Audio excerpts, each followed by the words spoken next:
السلام علیکم ناظرین، آج کی یہ ویڈیو میری ان ویڈیو سے تھوڑی سی الگ ہے۔ یہ ایک میاں بیوی کی کہانی ہے، ایک ایسے کپل کی جس میں ایک شوہر نے اپنی لاپرواہی، سنجیدگی اور بیزاری سے اپنی خوبصورت وفادار بیوی کو کھو دیا۔ فاطمہ ایک بہت ہی خوبصورت اور پیاری لڑکی تھی۔ ہر کوئی اس سے شادی کا خواہش مند تھا، مگر وہ ابھی چھوٹی سی تھی، 7ویں کلاس میں پڑھتی تھی۔ اس کے رشتے آنا شروع ہو گئے۔ اس کے ماں باپ بہت پریشان تھے۔ ہر دن کوئی نہ کوئی آتا، وہ جہاں بھی جاتی وہاں سے لوگ رشتہ لے کر آتے تھے۔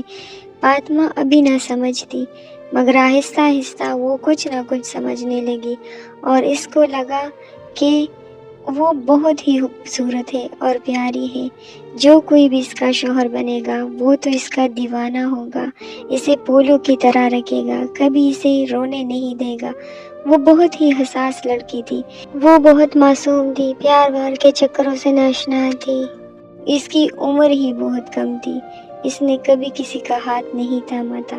وہ سوچتی تھی کہ وہ محبت صرف اپنے شوہر سے کرے گی اور اسی کو ہی چاہے گی اور کسی کو نہیں۔ اور آخر کار اس کے ماں باپ نے یہ فیصلہ کیا کہ اب ان رشتوں پر سوچ بچار کرنی چاہیے، اور ایسے میں ایک رشتہ ان لوگوں کو پسند آ گیا اور اس نے ہاں کر دی۔ ابھی فاطمہ کی عمر 16 سال تھی۔ عبداللہ فاطمہ سے 10 سال بڑا تھا اور گھر کا سب سے بڑا بیٹا تھا۔ وہ اچھا کماتا تھا اور یہ ایک مناسب رشتہ تھا۔ 8 کلاس میں آتے ہی فاطمہ کی شادی ہو گئی۔ فاطمہ اپنے دل میں ڈھیر ساری ارمان، خواہشات اور خدشات لے کر دلہن بنی آ گئی اس گھر میں، مگر اس نے جیسا سوچا تھا اس سے کچھ بھی نہیں تھا۔ عبداللہ بس ایک عام سا مرد تھا جس کو محبت کے اظہار کرنا بھی نہیں آتا تھا۔ فاطمہ جو اتنی حسین تھی، جو کوئی دیکھتا بس دیکھتا ہی رہ جاتا تھا، کوئی اس کی تعریف کیے بنا نہیں رہ سکتا تھا، مگر وہ ایک شخص جس کے منہ سے فاطمہ تعریف سننا چاہتی تھی، اس نے کبھی فاطمہ کی تعریف نہیں کی۔ جب کبھی فاطمہ اچھے سے تیار ہو کر اور عبداللہ کے سامنے آتی تھی اور کہتی تھی کہ میں کیسی لگ رہی ہوں، تو وہ کہتا کہ بس ہاں اچھی لگ رہی ہوں۔ اس نے کبھی خود سے فاطمہ کو اپنے سے نزدیک کر کے نہیں کہا تھا کہ فاطمہ یار تم بہت اچھی لگ رہی ہو، آج یہ کلر پہنا کرو، یہ تم پر سوٹ کرتا ہے، آؤ تمہیں شاپنگ پر لے جاتا ہوں، آج آئس کریم کھانے چلے۔ یہ سب بس فاطمہ کی سوچ ہی رہتی تھی کہ کاش عبداللہ مجھے یہ سب کہے، مگر عبداللہ ان سب سے بیزار تھا، لاپرواہ تھا، اور وہ یہ نہیں جانتا تھا کہ یہ سب کر کے وہ اپنی خوبصورت سی بیوی کو اپنے سے الگ کر لے گا۔ وہ جو دل سے اس سے محبت کرتی تھی، اس کی قدر کرتی تھی، اس کی سارا دن خدمت کرتی تھی، وہ صرف اس سے محبت چاہتی تھی، عزت چاہتی تھی، اظہار چاہتی تھی، مگر عبداللہ کا محبت بس صرف ایک وقت کے لیے ہوتا تھا اور فاطمہ ہر وقت محبت چاہتی تھی۔ اور یہ سب ایک عورت کا حق ہوتا ہے کہ اس کو سراہا جائے، اس کی تعریف کی جائے، اس کے ناز نخرے برداشت کی جائے۔ عبداللہ عجیب سا بیزار سا شخص تھا، زندگی کو انجوائے کرنا ہی نہیں چاہتا تھا۔ وقت گزرتا گیا اور اس طرح روکا پیکا ہی گزر گیا۔ شادی کو 6 سال ہو گئے، مگر فاطمہ کے ہاں اولاد نہیں ہوئی اور عبداللہ بھی کام کے سلسلے میں دوسرے شہر چلا گیا۔ جب دونوں نے ٹیسٹ وغیرہ کرائے تو پتہ چلا کہ مسئلہ عبداللہ میں ہی ہے۔ وہ اپنا علاج کرنے لگا۔ عبداللہ تو چلا گیا اور فاطمہ اپنے ساس سسر کی خدمت کرنے گھر پر ہی رہ گئی۔ صبح سے شام، شام سے صبح، کام سے فارغ ہو کر وہ اکیلی ہی بیٹھ کر روتی رہتی تھی۔ زندگی میں کوئی بھی خوشی نہیں تھی، کوئی بھی ایسا کام نہیں تھا جس سے فاطمہ کو سکون مل جاتا۔ عبداللہ بہت غصے کرنے والا بھی تھا، وہ اس کی ہر بات پر غصہ ہو جاتا تھا، وہ اسے ہر چیز سے منع کر دیتا تھا، کوئی بھی کام وہ اس سے پوچھے بنا کر دیتی تھی تو اس پر بہت زیادہ غصہ ہوتا تھا، کئی دن بات نہیں کرتا تھا۔ جب کبھی وہ اسے میسیجز کرتی تو عبداللہ اس پر غصہ ہو جاتا کہ تم مجھے میسیجز کیوں کرتی ہو، اس سے تمہیں کیا ملتا ہے، مجھے تنگ مت کرو۔ تھوڑی سی بات کو بڑا بنا کر اتنا غصہ ہوتا تھا کہ کئی دن وہ بات نہیں کرتا تھا، فون بند کر دیتا تھا، جب وہ کال کرتی تب بھی نہیں اٹھاتا تھا۔ اس نے فاطمہ کو کبھی نہیں منایا، جب وہ ناراض ہو کر بھی اور غلطی ان کی ہو کر بھی فاطمہ ہی اس سے معافی مانگتی تھی، تب ہی کہیں جا کر وہ راضی ہو جاتا تھا۔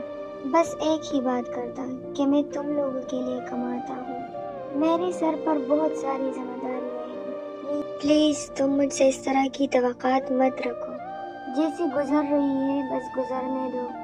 پھر کچھ وقت گزرنے کے بعد اس نے ایک فلیٹ کرائے پر لے لیا اور فاطمہ کو اپنے ساتھ لے گیا، مگر وہی روٹین، صبح کام پر جاتا، شام کو آتا، فاطمہ سارا کام جلدی جلدی نپٹا کر، کھانا وغیرہ بنا کر اچھے سے تیار ہو کر اس کا انتظار کرنے لگتی۔ جب یہ کام سے آتا تو وہ اس کے لیے چائے بنا کر لاتی، اس کے ساتھ بیٹھ جاتی تھی، اس سے پوچھتی رہتی تھی کام کے بارے میں، تب بھی کہتا کہ کیا فضول باتیں لے کر بیٹھ گئی ہو یار، جاؤ جا کے اپنا کام کرو، میں بہت تک گیا ہوں، میں اب آرام کرنا چاہتا ہوں۔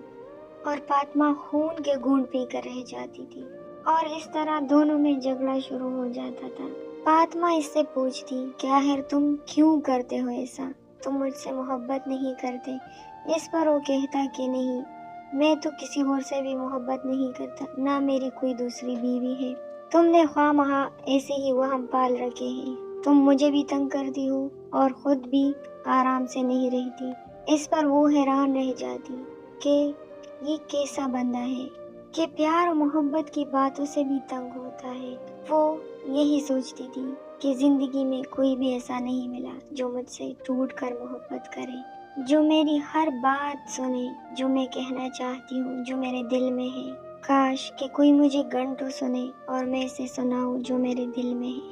اور یہ سچ بھی ہے کہ عورت جس سے محبت کرتی ہے بدلے میں اس سے ویسی ہی محبت چاہتی ہے، یہ اس کی فطرت ہے۔ مگر عبداللہ اس سے لاپرواہ تھا، وہ اسے کہتا کہ تم نے آج تک مجھے نہیں سمجھا کہ میں کیسا انسان ہوں، میں جیسا ہوں، میرے ساتھ رہنا چاہتی ہوں تو رہ لو، اگر نہیں تو تم جا سکتی ہو۔ اور فاطمہ سوچتی کہ کتنی آسانی سے کہہ جاتا ہے کہ تم جا سکتی ہو، مگر وہ تو اپنا سب کچھ اس کے نام کر چکی تھی۔ اور فاطمہ سوچتی تھی کہ تم نے کبھی مجھے نہیں سمجھا کہ میں کیا چاہتی ہوں، میں کچھ بھی نہیں چاہتی، صرف محبت چاہتی ہوں۔ میں سننا چاہتی ہوں کہ میں جس سے محبت کرتی ہوں وہ بھی مجھ سے ویسا ہی محبت کرتا ہے، میں زندگی کو انجوائے کرنا چاہتی ہوں۔ مگر عبداللہ ان سب سے لاپرواہ تھا۔ فاطمہ اس سے لڑتی، روتی، بار بار کہتی کہ کیوں کرتے ہو تم میرے ساتھ ایسا، تم مجھ سے محبت نہیں کرتے؟ فاطمہ کو لگتا تھا کہ عبداللہ اس سے محبت نہیں کرتا، مگر وہ ایسا ہی تھا۔ اور پھر آہستہ آہستہ اس کا بھی پیار کم ہونا شروع ہو گیا، مگر عبداللہ کو چھوڑنے کا سوچ بھی نہیں سکتی تھی، جس طرح وہ عبداللہ کے لیے صرف ایک بیوی تھی، بس اس طرح وہ بھی اس کے لیے صرف ایک خاوند ہی رہ گیا۔ عبداللہ کے کام پر جانے کے بعد وہ وہاں نزدیک ایک پارک میں آتی، وہاں پر بچوں کو کھیلتے دیکھ کر ان کے ساتھ کھیلتی تھی، تھوڑا بہت سکون ملتا تھا، یا پھر بینچ پر بیٹھ کر اپنے ہی خیالوں میں گم رہتی تھی۔ اور پھر ان دنوں ان کے سامنے والے فلیٹ میں ایک لڑکا آیا جو تقریباً 27-28 سال کا تھا۔ ایک دن وہ صبح کے وقت پارک میں آئی اور ایک بینچ پر بیٹھ کر اپنی زندگی کو سوچ رہی تھی۔ لوگ جاگنگ کے لیے نکلے تھے، دور سے آتے میاں بیوی کو جاگنگ کرتے اور ایک دوسرے سے ہنستے ہوئے بات کرتے۔ فاطمہ کو بہت دکھ ہوا اور وہ بے آواز رونے لگی۔ ایسے میں وہی نوجوان جو سامنے والے فلیٹ میں آیا تھا اس کے سامنے کھڑا ہو گیا، مگر اسے احساس ہی نہ تھا، وہ اپنی ہی سوچوں میں گم تھی۔ وہ لڑکا کافی دیر تک اسے دیکھتا رہا اور پھر نزدیک آ کر اس نے اس کے سامنے ہاتھ ہلایا تو وہ اپنی سوچوں سے باہر نکلی اور گھبرا کر اس کی طرف دیکھا۔ وہ عجیب سے انداز میں اسے دیکھ رہا تھا۔ وہ جلدی سے اپنا چہرہ صاف کرنے لگی اور اٹھ کھڑی ہوئی۔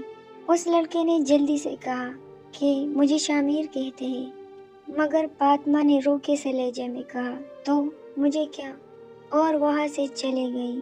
اپنے فلیٹ کا دروازہ کھولتے ہوئے جب اس نے پیچھے مڑ کر دیکھا تو وہ نوجوان بھی پیچھے ہی کھڑا تھا اپنے فلیٹ کے سامنے، اور اس کے دیکھنے پر عجیب سے انداز میں مسکرایا۔ وہ جلدی سے اپنے فلیٹ میں آ گئی۔ پھر دوسرے دن وہ عبداللہ کے ساتھ ڈاکٹر کے پاس جا رہی تھی۔ جب وہ لوگ نیچے پارکنگ میں آئے تو شامیر بھی اپنی گاڑی کے ساتھ کھڑا تھا، شاید وہ بھی کہیں جا رہا تھا۔ ان دونوں کو دیکھ کر اس کے چہرے کا رنگ ایک دم تبدیل ہو گیا اور بجھے دل کے ساتھ گاڑی میں بیٹھ گیا۔ شامیر جو اپنے ماں باپ کا اکلوتا بیٹا تھا، باپ کا سارا بزنس وہ چلا رہا تھا، ماں باپ کے لاکھ کہنے پر بھی وہ شادی کے لیے نہیں مان رہا تھا۔ ان کا کہنا تھا کہ مجھے آج تک وہ چہرہ نہیں ملا جس کو دیکھ کر مجھے اس سے عشق ہو جائے، بس میں اسی سے شادی کروں گا جس کو دیکھ کر میں اپنے خواص کو بیٹھوں۔ ماں اس سے کہتی کہ پھر تم بیٹھے رہو، بڈھے ہو جاؤ گے، مگر وہ ہنس کر کہتا کہ نہیں ماں، مجھے مل جائے گی ایسی ہی لڑکی جس سے میں عشق کروں گا۔ اور پھر فاطمہ کو دیکھ کر اسے لگا کہ اس کی تلاش ختم ہو گئی، بس یہی ہے وہ چہرہ، مگر آج اسے کسی مرد کے ساتھ دیکھ کر اس کا دل جیسے کسی نے مٹھی میں لے لیا۔ وہ آفس جانے کے لیے نکلا تھا، مگر اس نے گاڑی کو ایسی ہی سڑکوں پر دوڑانا شروع کر دی۔ وہ اپنے بزنس کے سلسلے میں یہاں آیا تھا۔ تو ویورز، یہ تھی کہانی کا پہلا پارٹ۔ دوسرا اور آخری پارٹ نیکسٹ ویڈیو میں۔ ویڈیو بہت لمبی ہوتی جا رہی ہے، بس آج کے لیے اتنا ہی کافی ہے۔ اگر ویڈیو پسند آئی ہو تو لائک ضرور کیجیے گا اور کمنٹ بھی کیجیے گا اور چینل کو بھی سبسکرائب کیجیے گا۔ دوسرا پارٹ ضرور دیکھیے گا، کہانی بہت انٹرسٹنگ ہے۔ ملتے ہیں نیکسٹ ویڈیو کے ساتھ۔ اللہ حافظ۔